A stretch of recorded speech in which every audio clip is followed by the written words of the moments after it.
ઓહો, શું વાત છે ગુલાબ? આજે તો દુકાનમાં ચાની સાથે સાથે બેકગ્રાઉન્ડ મ્યુઝિક પણ વાગે છે. શું કિંજલબેન તમે પણ? બોલ, બધું સેટ થઈ ગયું ને? હા, જે પણ ભાઈ બહેન આપણી દુકાનમાં આવીને રાખડી બાંધશે કે બંધાવશે ને એને આપણા તરફથી ચા અને કેક ફ્રી. આ જુઓ, ત્યાં પણ, અહીંયા ને આ પણ. ઓહો, માનવું પડે હો ગુલાબ. તો પછી એક મિનિટ, હા, હું કેક લેતો આવું છું. હા.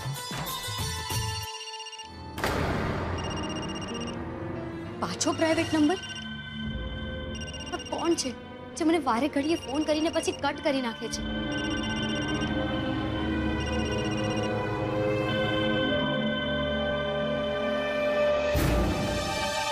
હેલો, કોણ બોલે છે? હું નિત્યા બોલું છું.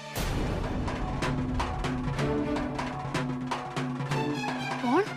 નિત્યા? બોલ, શું કામ છે તારે? હા, એ કહેવા પૂછવાનું બાકી રહી ગયું હતું? શરમ નથી આવતી તને આવા ગોરખ ધંધામાં સાથ આપતા? હા, તું પણ એક છોકરી જ છે ને? તમારી જિંદગી બરબાદ થઈ જશે એવો એકવાર પણ વિચાર ના આવ્યો?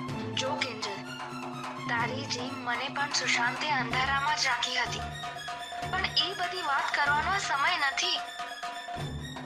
મને ખબર છે કે સુશાંત ક્યાં છે. શું? ક્યાં છે? બોલ, જલ્દી બોલ, ક્યાં છે? Hello, hello. ખરા સમયે ફોન કટ કરી નાખજો. કોલ બેક કરું છું. હા.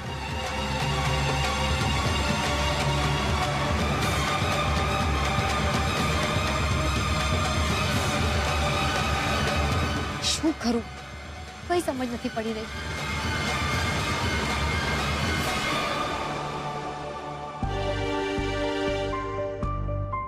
રૂપેશ જીજુને ફોન કરું છું. એ તો મોબાઈલની એપ્સ બનાવે છે ને, તો એને ખબર હશે કે આવા પ્રાઇવેટ નંબરનો કેવી રીતે કોન્ટેક્ટ કરવો. કિંજલબેન, જરા અહીંયા આવો ને. હા.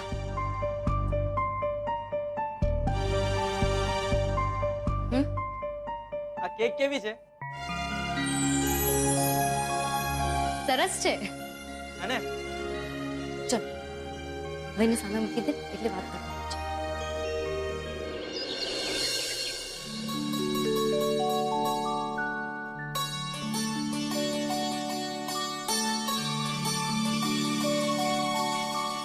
હા, જો ભાઈ, તારી રાજકોટ વાળી બેન છે ને મંજરી, એની આ રાખડી છે. કાલે ટપાલમાં આવી ગઈ હતી હો ભઈલા. 100 વર્ષનો થા અને સુખી થા. બસ બસ બસ. મમ્મી, હું જાઉં છું. અરે વાહ, મારા કાનુડાનો વટ પડે છે ને કઈ? ક્યાં સવારે ઉપડી આમ બની ઠનીને? બેટા તે કવર લીધા? કવર? રાહુલિયા, કિંજલડીને ત્યાં રાખડી બંધાવા જાસ? હા બા. હા? અરે હા એટલે શું? ના ના, એના હાથે પગે મહેંદી લાગતા લાગતા તો રહી જ ગઈ છે ને, લાગી તો નથી. તો પછી જમીન ઉપર પગ કેમ નથી મૂકતી? બા, વાત એ નથી.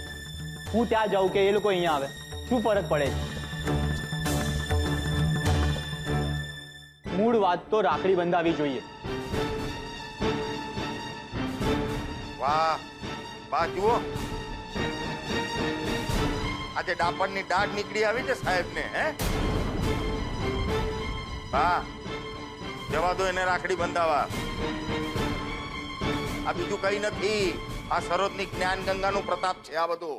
એટલે જ મારે એને એટલે જ વા નથી જવા દેવો.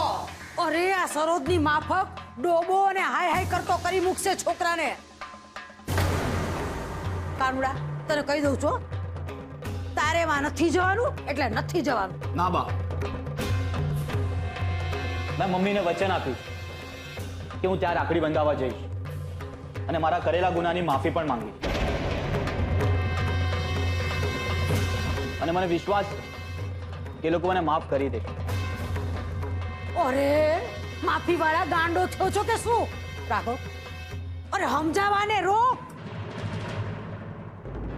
આપણા નામની જઈને ત્યાં ઉલટી કરી આવશે ને તો આપણે હંધાઈ જેલ ભેગા થાશું. આ દૈણા દરવાનો વારો આવશે, દૈણા દરવાનો.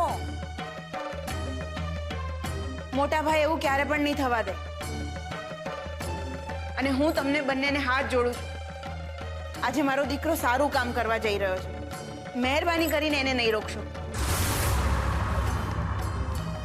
નહીં તો આજ સુધી આ ઘરમાં જે નથી થયું ને એ થશે. સત્યાગ્રહ.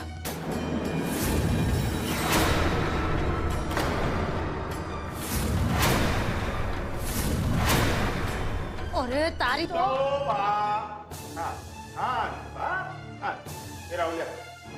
રાખડી બદલાવા જા. દવા તો એને હું કહું છું ને.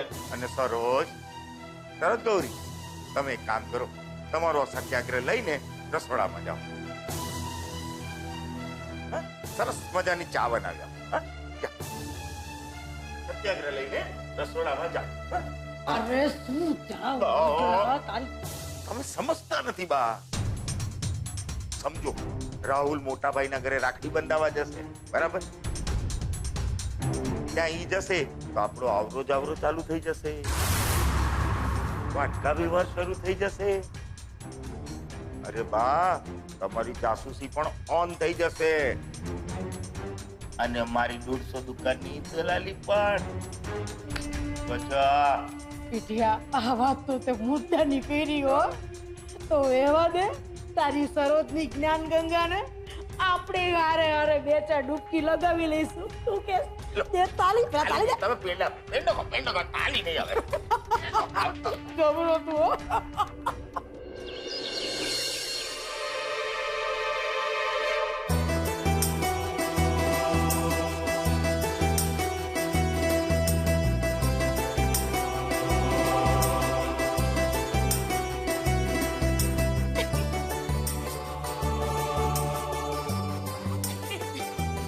ચલ પગે પડ. જીવતો રે ગુલાબિયા.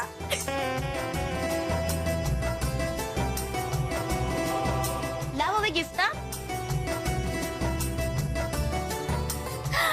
Thank you.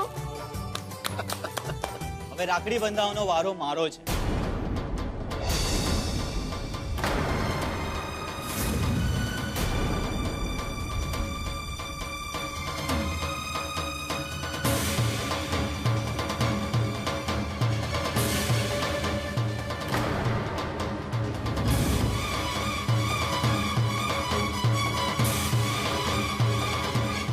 કેમ, શું થયું?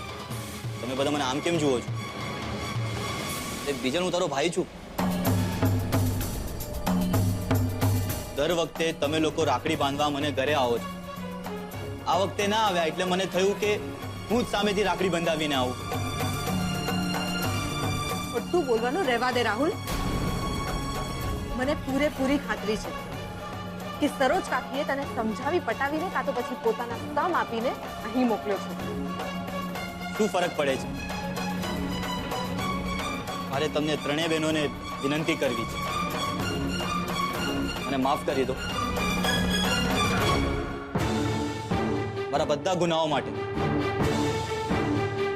તમને લોકોને બહુ તકલીફ, બહુ દુઃખ આપ્યું છે, એના માટે માફ કરી દો તમારા આ ભાઈને. આજથી આપણે નવી શરૂઆત કરીએ. મોહન કાકા, તમને પણ સોરી. બસ બસ, આ બધું કરવાની જરૂર નથી. રહેવા દે. એટલે તમે ત્રણેય બહેનોએ મને માફ કરી દીધું ને?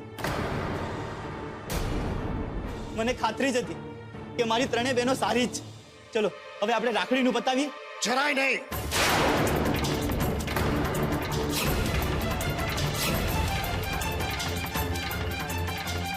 કદાચ તારી બહેનો તને માફ કરી દેશે, મારી માફી તો તને ત્યારે જ મળશે જ્યારે તું મારા સવાલનો જવાબ આપ. અને એમ કે સુશાંતે જે પ્લાન ઘડ્યો હતો એની તને ખબર હતી? અને જો ખબર હતી તે એમાં સાથ શું કામ આવ્યો?